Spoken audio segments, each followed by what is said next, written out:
Professor, how could I as strong as Ronnie Coleman? As strong as Ronnie Coleman? Yes. Boy, you can never be as strong as Ronnie Coleman. But let me tell you something. Ronnie Coleman was one of the greatest bodybuilders I've ever known. Ronnie Coleman won the Mr. Olympia 8 times, and so did Lee Haney. I met Lee Haney. I trained with Lee Haney years ago. Awesome guy. And then the next professional bodybuilder I met was Ronnie Coleman. He was so impressive to me, I shook his hand twice and said, Ronnie, well, let me tell you guys something. The most important thing that separates awesome bodybuilders from regular guys is determination. They are committed to what they're doing. I'll tell you, I was committed. 40 years ago, I won the Mr.Virginia title. I was a heavyweight champion for 4 years. And I'm telling you, what I was able to do was this. No matter what somebody tell me I can do, they can't put a limit on my qualifications of what I can do. I want to inspire people to understand, don't let anybody tell you what you can and cannot do. Be great, be strong, and be determined, and I guarantee you success in your life. Okay?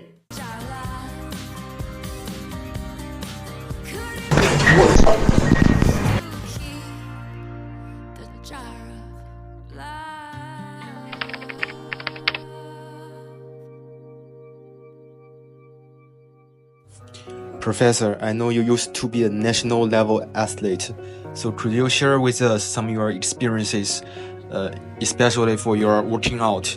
As a matter of fact, one of the guys I trained with was named Rope Man, Tyrone Felder. And I came to the gym one night, and the guys told me Butch. Butch was my nickname back when I was a lot younger. He said Rope had benched 405 for 9 reps. So I went in the gym, bench pressed 405 for 10 reps.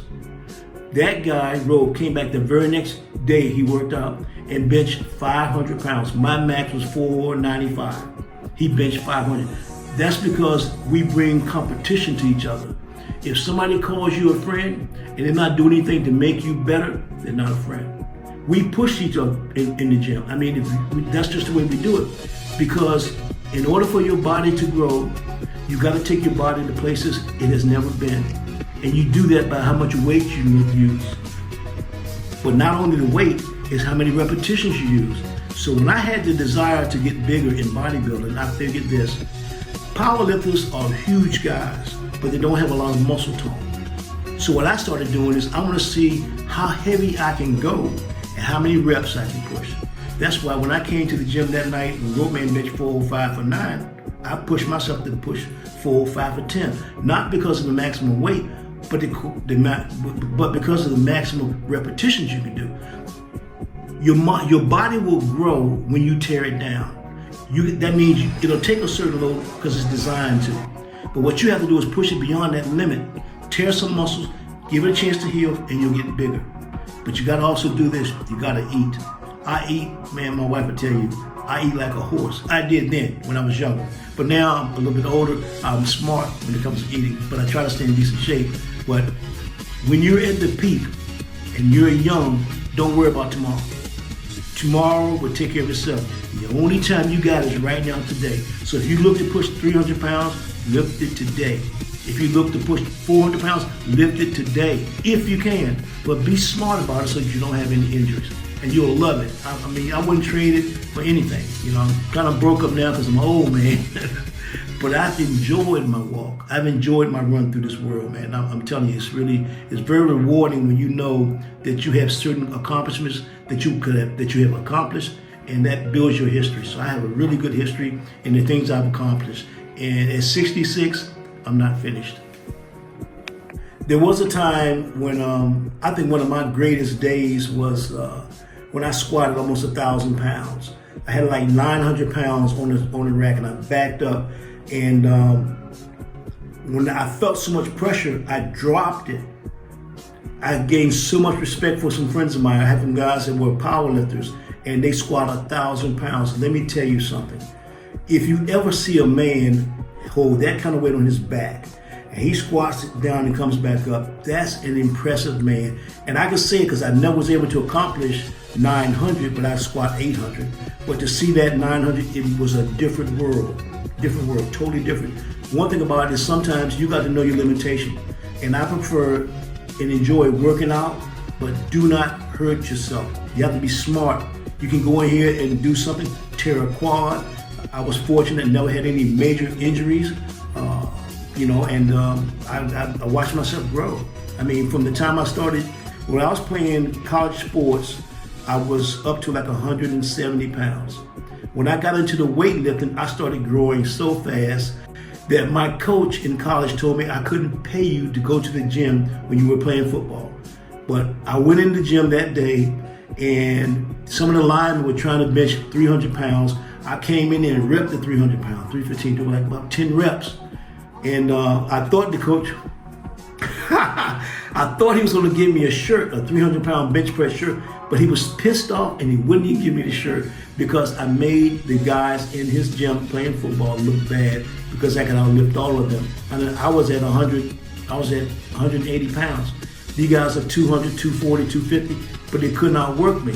My whole thing is this: whenever somebody tell me that I can't do something, watch out, I will do it.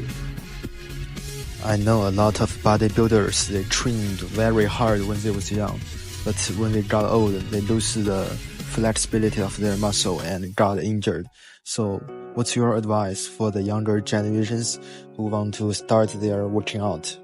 And you're right. When you start building muscle, they're not as flexible as y'all when you're extremely muscular. But the thing is, you can still stretch instead of becoming muscle bound to where you can't run. You see, I had a balanced way of training. I ran, I rode my bike, I did cardio every day before I worked out. And when I say I moved massive amounts of weight, that's exactly what I did. My thing was this: whatever somebody else is doing in the gym, I'm going to do better. I'm going to do more repetitions, not just one rep. It's a yield. No. It's those repetitions that build the muscle and also strengthen your tendons. But if you're just going for one maximum push, you're stressing tendons. You've got to be smart. You got to say, okay, my body needs time to heal. My body needs a break. I need to make sure I get the proper rest. Everything. You just can't go in it and have it one-sided. That's when you have stiffness in joints. That's when you have injuries. As a matter of fact, most people that I know that were injured in the gym was injured using the weight that they normally handle. They might have warmed up enough. They just went in there and just went at the weight. I made it a priority every day before I work. At the end of the workout, 12, 15 minutes on the bike.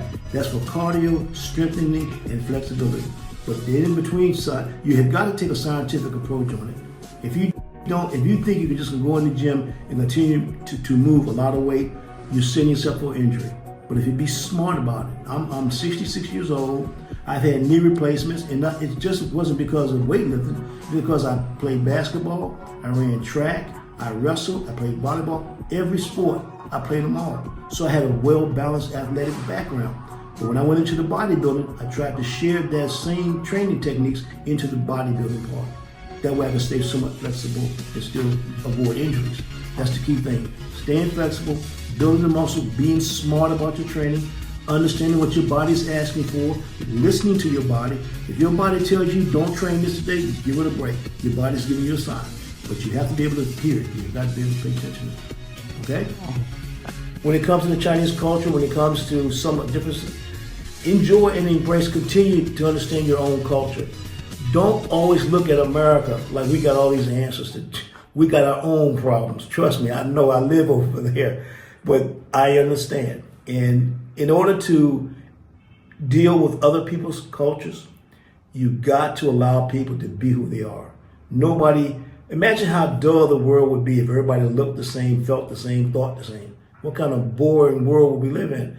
We need intrinsic ideas and creativity moments and things of nature. So live your life, but never disrespect mom and dad. Peace.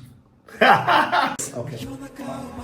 This is what I would consider a word to the wise for my students here in China. Listen, guys, I understand that you guys like a lot of camaraderie and partners and friends, and you guys are hooked together. But let me tell you, in order to accomplish the things you need to accomplish, you have to get out of that circle.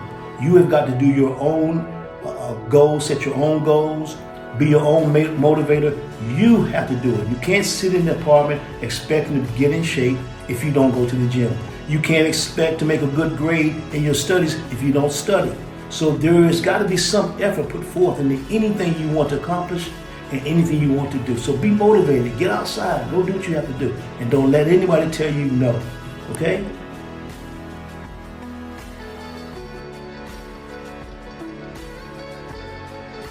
Appreciation. Okay. This is appreciation. And on the other hand, other side is his belief. Okay.